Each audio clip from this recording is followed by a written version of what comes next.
Batman is considered to be the world's greatest detective in DC Comics and is a highly regarded sleuth within the history of fictional criminal investigators. Batman has solved his fair share of incredibly complex mysteries in the comic books and even worked with other various fictional detectives like Sherlock Holmes. One of Batman's biggest strengths as a detective is his gift for puzzle solving. Considering most of Gotham's rogues can't simply just commit a crime, they have to make it into a giant spectacle, this is pretty important. But where would Batman be without these finely honed abilities? Well, probably dead, either killed by one of his hyper-intelligent villains or put in jail by the GCPD for tampering with crime scenes and evidence. Being the world's greatest detective is an aspect of Batman's character that many believed Matt Reeves was the first to truly embrace, but was it? Every live-action Batman had their fair share of mysteries to uncover and riddles to crack. So this got me thinking, how well was this portrayed by the various live-action Batmen, and who is truly the great Bat detective? But before we begin, I'd like to take a moment to thank today's sponsor, Scentbird. If you love Batman, but you want to smell like Bruce Wayne, Scentbird is right up your alley. Scentbird is a fragrance subscription service. Just as Netflix allows you to view hundreds of different titles, Scentbird gives you the opportunity to receive scents from over 600 brands in just a few clicks. And what's more, it's a flexible subscription that allows you to skip any month without penalties. For just $16 a month, you can choose a new fragrance to try every month for both men and women. They feature top brands like Prada, Gucci, and Versace, as well as various indie labels. If you're unsure of what might be perfect for you, Scentbird will help you find a fragrance you'll love based on your preferences, previous purchases, and a simple online quiz. But don't be too intimidated, it's easier than solving a simple riddle. The sleek Scentbird case twists to reveal a vial that comes with a significant amount of fragrance, 8 times larger than the typical sample, which should easily last you the entire month. Again, Scentbird is only $16 a month, but by using code KeyIssues55, you'll receive 55% off your first month, which is just $7. Impressive. Very nice. So the scents I've tried thus far are Morning After, German Street, and Brioni. Morning After utilizes natural scents like Italian lemon combined with lavender, geranium, tonka bean, and patchouli to make you feel fresh day or night. I'm a big fan of German Street especially, which draws on notes of gin and vetiver. While wearing this scent, I feel more confident and, dare I say, elegant. Another scent that I enjoyed, obviously, is Brioni, which has a more rustic, woody vibe that feels appropriate in either high-end restaurants or just in my regular daily life. Good bottles of cologne and perfume can cost anywhere between $150 to $500 or even more.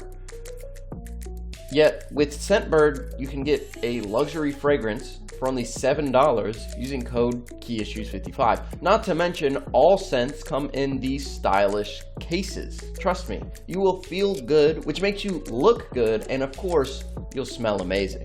So a big thank you to Scentbird for sponsoring this video. Again, it's only $7 using our code, so please check them out. If you support them, then you support us. So thank you once again, and let's get right into the video. In this video, we're going to take a closer look at the films to determine which Batman is the best at cracking the case. But before we get into all that, I'd like to establish the criteria upon which these detectives will be judged. First, how proactive are they? Is Batman going out and actually doing detective work, trying to get ahead of the villain instead of simply reacting to their various nefarious escapades? Secondly, how complicated is the conundrum? Of course, the harder it is to solve, the more leeway we can give Batman, in that case. Lastly, do they ultimately solve the mystery? If not, how close do they get? Additionally, I will not be taking points away from any Batman who receives assistance with their investigations. I don't think this really needs to be explained in detail, but investigative work is typically a pretty collaborative effort, and Batman always works with Alfred, as well as some members of the GCPD, such as Jim Gordon, to track down and capture his villains. Working well with a partner isn't a negative. and bouncing theories and ideas off of another is a sign of a good detective who is able to use all the resources they have at hand to solve a mystery. Batman oftentimes has help, just as Sherlock Holmes has Watson. The Batmen we will be considering for this video are the quote-unquote modern versions, the Batman from Batman 89 through Batman and Robin, and yes, before there are any comments claiming otherwise, Batman Forever as well as Batman and Robin are canon to Batman and Batman Returns. Of course, many of the actors from the original two Burton films reprise their roles in the last two films. There are also dozens of references to the previous events as well. Catwoman is specifically referenced in the final two films. Yes, a comic book series following the events of Returns exists, but it's just a split timeline.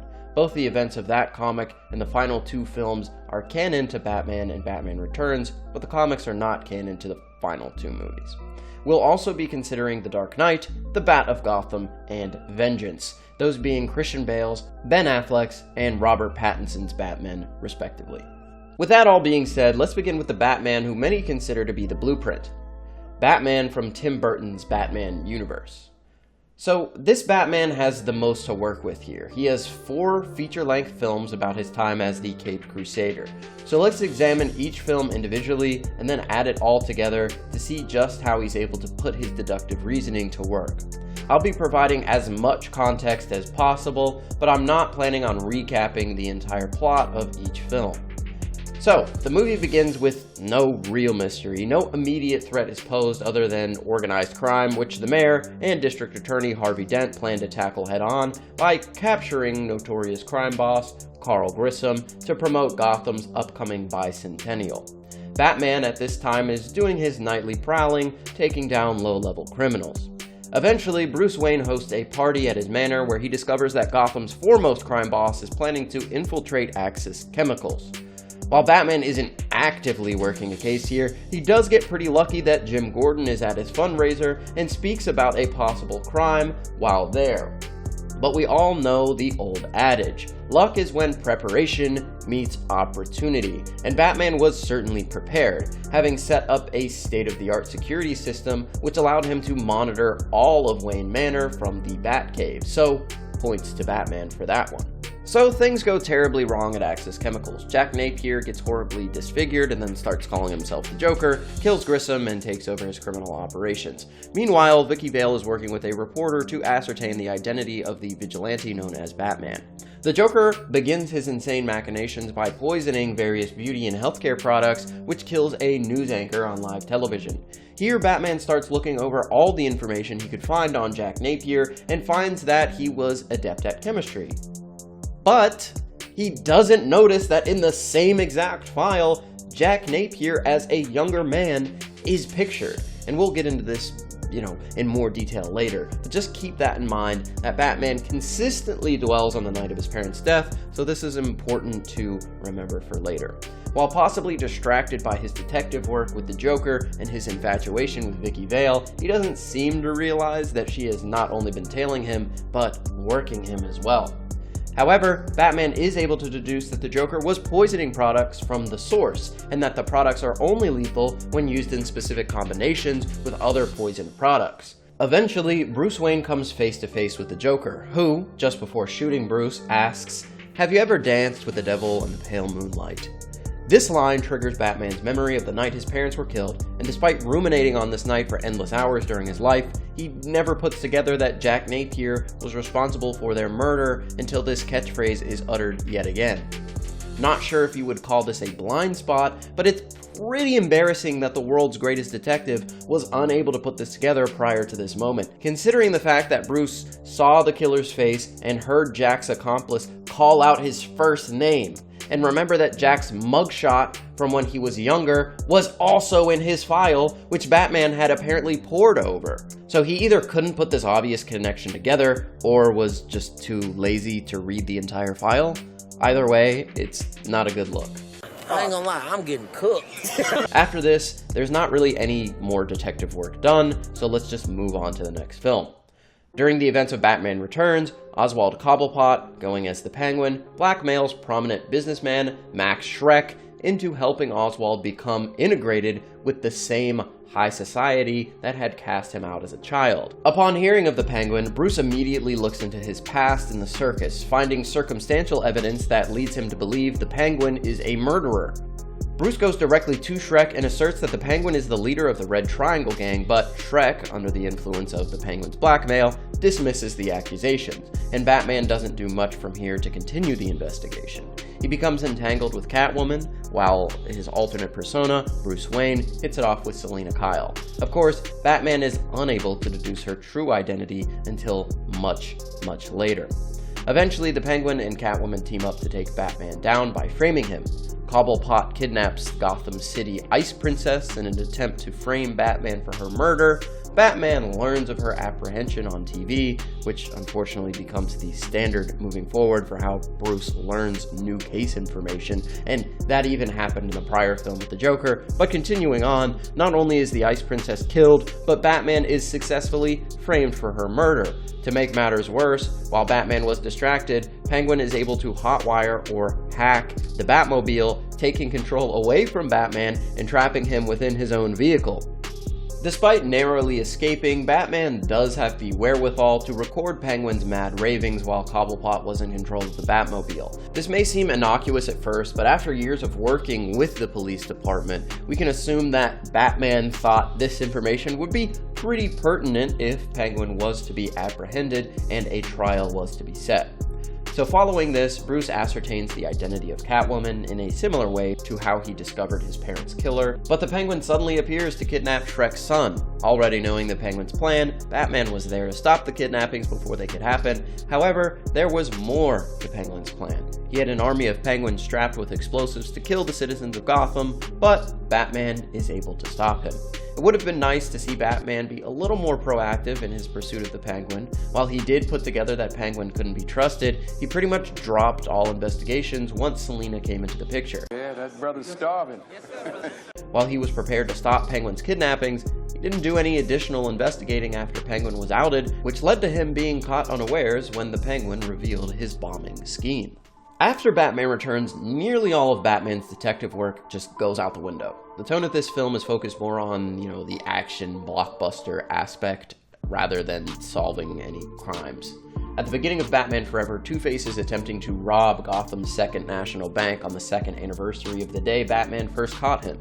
Batman arrives after the party has already started and tries to seem smart by saying this plan was so obvious and he should have seen it coming. Well, yeah. Of course, there were layers to Two-Face's robbery, which was really just a trap to lure Batman into, and Batman falls for it, hook, line, and sinker. The core detective work of this film centers around Batman needing to unravel the Riddler's riddles in order to stop his takeover of Gotham. Initially, Bruce meets Edward Nygma, a Wayne Tech employee desperate to show off his life's work to his idol Bruce Wayne. After Bruce rejects Nygma's offer to become partners, Nygma's boss cancels his projects completely. In a rage, Edward kills his supervisor, alters the camera footage using his new brainwave manipulation tech to make it look like a suicide, and then leaves behind a riddle for Bruce Wayne, which he seems to solve easily. The riddle states, "If you look at the numbers on my face, you won't find 13 anyplace," which, even a child could solve, seeing as I solved this exact riddle as a child. The answer is a clock. However, the riddle itself really means nothing to Bruce. When the murdered Wayne Enterprises employee is found dead, Nygma is there and the police take his statement. While Batman didn't speak with Nygma at this time, it was very, very obvious that he had something to do with the crime, but after seeing the altered footage, the police rule it as a suicide then and there, with no further investigation. If they had simply done a sweep of the entire space, the movie would have been over at this point. They would have found Riddler's office full of question marks and riddle motifs and would have led them directly to the perpetrator, but everyone agrees, yep, suicide, and leaves it at that. While Bruce was somewhat skeptical, he does nothing to look into the actual crime scene, despite him having easy access to it since the crime took place in his own building. Edward then heads to Wayne Manor undisguised and leaves a riddle for Bruce at the front gate. I guess that Bruce had cameras set up within the manor in the first film, never thought it might be a good idea to have them outside his home as well? The riddle reads, tear one off and scratch my head. What once was red is black instead. Bruce seemingly solves the second riddle just as easily as the first, but instead of doing any more investigating, he decides to visit criminal psychologist Dr. Chase Meridian to get insight into the Riddler's state of mind and possibly ID a connection between the riddles. While this seems like a proactive way to spend his time, Bruce only went there because he was horny. Honestly, he was just trying to get it in, as he already knew everything Meridian was able to tell him about the Riddler. My actions don't require any defense. In the same situation, I do it again. A commitment later forces Batman to delay his investigation further to attend the circus where Two-Face attacks, killing the family of Dick Grayson. Bruce decides to take in this adult man as his ward, so he and Alfred spend some time dealing with that while Batman does no further investigating. Eventually, he's called out by the bat signal to stop Two-Face yet again, instead of being proactive. Riddler and Two-Face then eventually team up, rob a diamond store, and Batman never shows up to stop it. And Batman spends the rest of the movie struggling to put the connection together between Riddler's riddles to discover the Riddler's identity, even though the smallest amount of legwork would have solved that in the first 15 minutes of the movie. He also spends some time falling into traps devised by Two-Face, but after putting together the Riddler's secret identity, Batman confronts Enigma and Dent, defeating the two villains and saving the day yet again. And finally, we've come to Batman and Robin, and I'll be perfectly honest here. Batman is horrible at being a detective in this movie. Early on, he explains Freeze's backstory to Alfred and Dick, and you can assume Bruce did a small amount of legwork on this, but all the information seems to be publicly available, and if it's not a very hard identity to uncover. The massive Austrian Olympian and Nobel Prize-winning scientist named Victor Freeze becomes a massive Austrian villain called Mr. Freeze. A 5-year-old could have put that one together, so I'm not going to give Batman the benefit of the doubt on this one. During this movie, Alfred is sick and dying, literally on the verge of death, and Batman didn't notice until Alfred was literally on his deathbed. Alfred had also been leaving frequently to visit the best doctors from all around the globe, something Bruce didn't seem to notice or care about at all, but somehow was shocked that Alfred was about to die. He doesn't find it odd that he was completely infatuated with Poison Ivy, even going as far to spend $7 million on her, and had to be given blatant proof by the police that Ivy and Bane assisted in Freeze's escape. From here, Batman starts to think, something is pretty fishy with this Poison Ivy lady. Maybe she is manipulating me. Eventually, he and the police make it into Freeze's lair, but he doesn't consider that it could possibly be booby-trapped, even though you'd think he'd learn after he fell into multiple Penguin, Two-Face, and Riddler traps during prior movies. He claims to have laid a trap for Poison Ivy at the end of the movie, but it was literally just him showing up. Hey.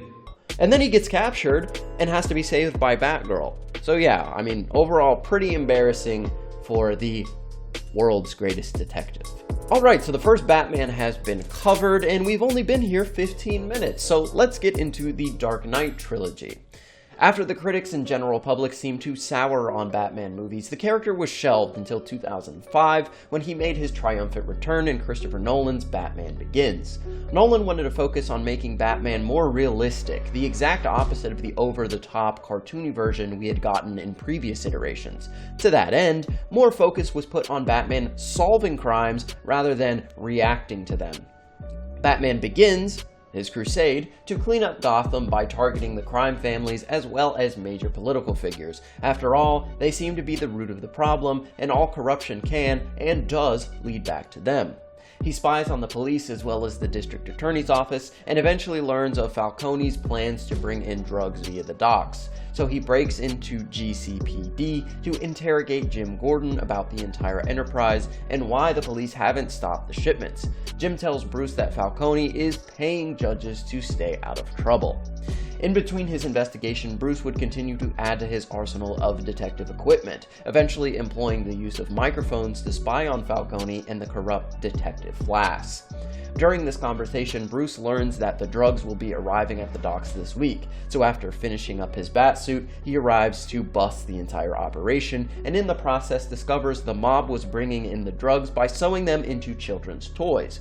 Bruce would capture Falcone and take all the collected evidence to his trusted childhood friend, Rachel Dawes, who was an assistant district attorney. While Batman knew that the stuffed bears were being sent to the dealers, he didn't know where the rabbits were heading, so he found Flass and scared the detective into giving up all the information he had about the drugs, which were taken to the Narrows for an unknown purpose. Batman then headed to the Narrows and discovered the location of the drop-off, but before he could gather the evidence, he was attacked by Scarecrow, who used his weaponized fear toxin to take Batman down. After waking up from his drug-induced coma, he asked Lucius Fox to make more of the antidote that Lucius had given him. After learning from Rachel that Crane was moving Falcone to Arkham, Bruce, as Batman, tailed her there and listened in while Scarecrow told her about the drugs. Before he could intervene, Rachel was poisoned, but Batman jumped in to interrogate Scarecrow, and while Crane's mental state was damaged, he did tell Batman that his boss, Ra's al Ghul, Batman's former mentor, who he thought was to be dead, was actually alive and running everything. Needing to save Rachel, Batman fled with her to the Batcave, had the antidote given to her, with 2 additional vials left with her to give Gordon to personally use, and 1 to be put into mass production. Upstairs, Bruce was forced to endure his 30th birthday party when he was confronted by Ra's al Ghul, who laid out his master plan to Bruce and left him for dead. You could give this Batman the same critiques as the previous Batmans, i.e. being trained by Henry Ducard all this time but never figuring out that he was actually Ra's, but this seems, a lot harder to deduce than "my lifetime caretaker Alfred is dying." Anyway, after being saved by Alfred, Batman suited up and stopped the League of Shadows from ending Gotham with Scarecrow's fear toxin. Following these events, Batman would begin working closely with the police to end the various crime families' operations within Gotham, chasing every lead, seizing everything he could, and even tracking down Scarecrow, putting the insane doctor behind bars for the foreseeable future, while simultaneously investigating Gotham's new district attorney, Harvey Dent, in the hopes that Harvey could effectively replace Batman as the true symbol of hope for Gotham. To that end, he would set up interactions between himself and Harvey, and in these interactions would disparage the Batman and push Harvey to learn more about his true nature. I think this is pretty important to note, as he is investigating the character of Harvey Dent. So while right on the heels of the mob, their money suddenly disappeared, with their accountant who fled to Hong Kong to prevent the families from losing their money, as China wouldn't extradite him. But Batman, having no jurisdiction, followed Lau to China. Using Lucius Fox as an in, as Bruce had previously set up meetings between Wayne Enterprises and Lau to confirm that Lau's money was dirty, Bruce was able to get the entire layout of Lau's building using Fox's sonar tech, located the mob accountant, and brought him back to Gotham. Now, the mob could really see that their days were numbered, so they turned to the Joker, who promised to kill the Batman for half of all their money. To draw Batman out, the Joker began a killing spree, but offered to stop if Batman would simply unmask himself. Joker successfully kills the police chief, as well as the judge who agreed to try the mob's RICO case. Batman, needing to get ahead of this, investigates one of the Joker's crime scenes and finds that his next target is the mayor. Wanting to narrow down the list of Joker suspects, Batman drills out a piece of the wall where a bullet had struck and is able to reverse engineer the bullet to find the thumbprint of the shooter, which led to an apartment building overlooking the mayor's parade. Bruce went, but the Joker was one step ahead. Having infiltrated the police force, he was able to get a shot off on the mayor, but Jim Gordon jumped in front of the gunshot, preventing the mayor's death. After this, Bruce felt that there was no other option than to turn himself in. Sure, he could solve the case without doing so, but how long would it take and how many innocents would die before he did? But Harvey Dent had other plans. He claimed to be the Batman to draw the Joker out, who was eventually captured by Jim Gordon and Batman. However, this was Joker's plan all along, as he had used the dirty cops within the GCPD to abduct Rachel and Harvey. After giving Batman and the police inaccurate information, Joker was able to escape, kill Rachel Dawes, blow up the GCPD, permanently scar Harvey Dent while making a complete fool of Batman. As if things couldn't get worse, one of Bruce Wayne's employees believes he's found out Batman's identity and is going to reveal it on TV. Joker, not wanting this to happen, threatens to blow up a hospital unless this employee is killed. While Batman and the GCPD are busy evacuating hospitals and protecting the Wayne Enterprises employee, Joker visits Dent and convinces him to take revenge, so Dent goes on a killing spree of his own, and Joker reveals his ultimate plan. But to find him, Batman is forced to use Lucius's sonar tech to hack Gotham citizens' phones to map out the entire city and locate the Joker. Upon doing so, Batman deduces that the Joker's thugs are in fact hostages, while the hostages are actually the armed thugs. Batman saves the hostages from a SWAT team, confronts the Joker, and once again, saves the day. However, Batman takes the blame for Harvey Two-Face's murders and retires. Following these events, the Dent Act was put into place and Gotham experienced relative peace for years. During this time, Batman became completely inactive until he was robbed by a mysterious woman. Bruce was able to quickly determine that she was not trying to steal any of his prized possessions, but instead steal his fingerprints, although the woman did end up stealing Bruce's mother's pearls while she was there. After a night of research, he discovered she was Selina Kyle and desperate. Using a GPS tracker within his mother's pearls, Bruce tracks her to a gala where he retrieves the stolen pearls. From here, Bane is 10 steps ahead of Bruce at every single turn. He uses Bruce's fingerprints to drain Wayne's money, forces him to turn to Talia for help, has Selina betray Bruce, and then steals all of his equipment, leaving him broke and broken. Batman fights his way back to Gotham and alongside the GCPD, as well as Catwoman, slowly breaks down Bane's control over Gotham and puts an end to his reign. He doesn't really do much in the way of detective work in the third installment, and despite being behind the 8-ball nearly the entire film, being thrust into a plan that was decades in the making, Batman does end up defeating the League of Shadows for good, so, points to him for that, I guess. And that's the Dark Knight trilogy Batman done as well, with only 2 Batmen left to go, and thankfully, only 3 films to discuss. So let's get right into the DC Extended Universe Batman. And I'm going to be honest with you here. It's really hard to accurately judge the DC Extended Universe Batman's detective capabilities. Of course, he spent more than a decade as an active Batman, nearly 20 years as he states, and has crossed paths with dozens of villains, foiling their plans time and time again. But the issue is, we don't really know anything about these schemes or what detective work he'd done in the past to take them down. I'm assuming that he's done quite a bit. Obviously, he has to be competent, as Jim Gordon in the Gotham City Police Department trusts him, and he has a bat signal. He has various escapades in the comics prior to BVS, but doesn't do anything super impressive in terms of detective work.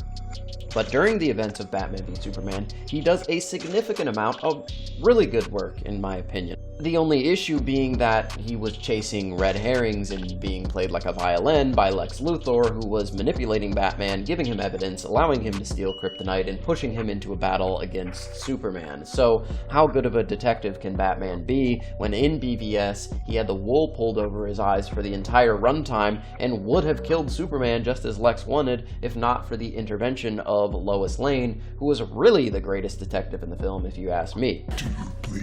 But to be completely fair to this Batman, I believe he would have figured out Superman wasn't complicit in the bombing, that he didn't kill Jimmy Olsen, and that Lex was attempting to manipulate Batman and Superman if he wasn't blinded by the rage he had for the Man of Steel.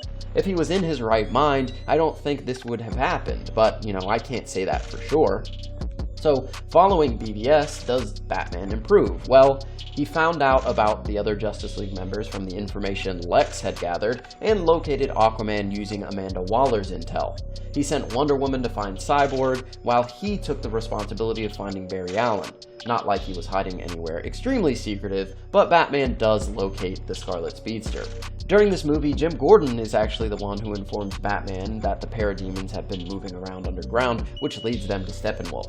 While Batman is blatantly given a lot of information instead of working a case with others, he is able to pick up on details that a normal person wouldn't. For instance, he could tell that the Gotham City Museum of Antiquities Sword of Alexander was in fact a fake replica, and that Diana wasn't who she seemed to be to others. In reality, the DC Extended Universe Batman could very easily be the greatest live-action Batman detective, despite him being played by Lex Luthor in one of his 2 major appearances. And I guess this isn't really a knock against Batman because almost nobody is able to detect this, but, you know, he couldn't tell that Superman was Clark Kent. Just saying. Finally, let's discuss the Batman, which is pretty clearly going for more of a focus on the detective aspect of the character, which might give him, you know, a little bit of an advantage, but let's take a closer look. In the prequel novel, Batman is doing his due diligence, assisting the GCPD from afar.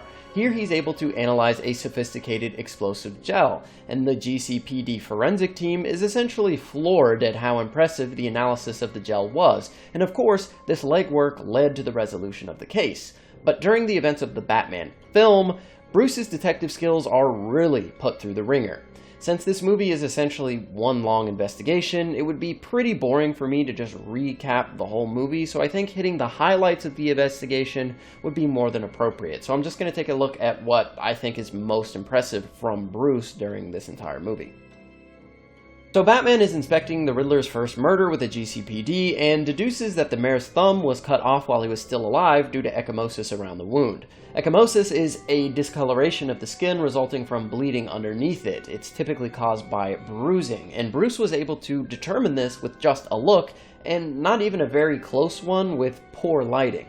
Honestly, I think Bruce and Gordon should have just went down to the local Home Depot and asked if anyone had come in recently to purchase the serial killer starter kit. I would like to purchase some chloroform, a roll of duct tape, and this gagging bandana.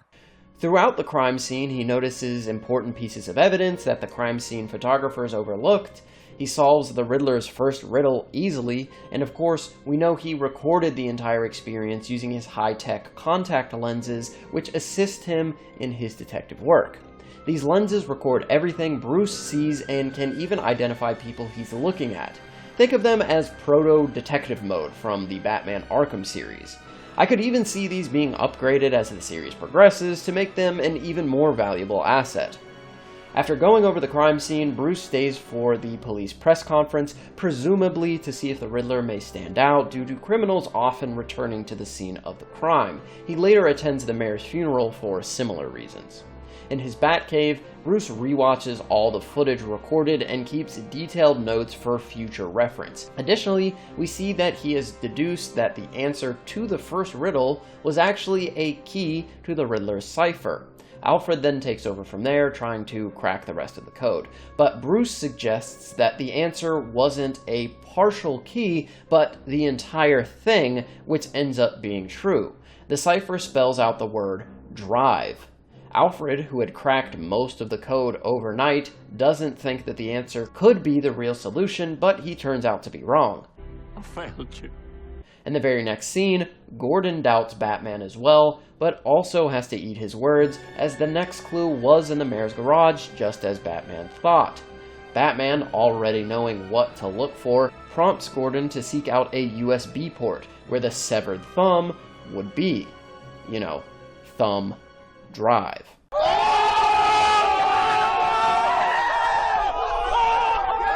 The drive is, of course, encrypted, but without thinking twice, Batman offers the severed thumbprint as the key to cracking it. He's right again. So in just the first 30 minutes of the movie, we're shown just how clever Bruce is in this universe, able to solve complex head-scratchers almost instantaneously, even when other experienced detectives and code crackers doubt his skill. From here, Batman hits the streets, interrogating the Penguin, then tailing Selina after noticing how strange she was acting around the photos. Eventually, he begins working with Catwoman, who gets into the club while Batman watches through the contact lenses she's wearing. And honestly, the case was just about to be solved here, in my opinion. The DA was on the verge of telling Selina the truth until she walked away. You could argue that Batman would have had the answer in just 48 hours after the first murder. But you could also say that the DA would have never given it up due to his reluctance with Batman later, although that would have been a much more public admission than telling one woman, especially since he was already distraught emotionally, he was on drugs, he had been drinking.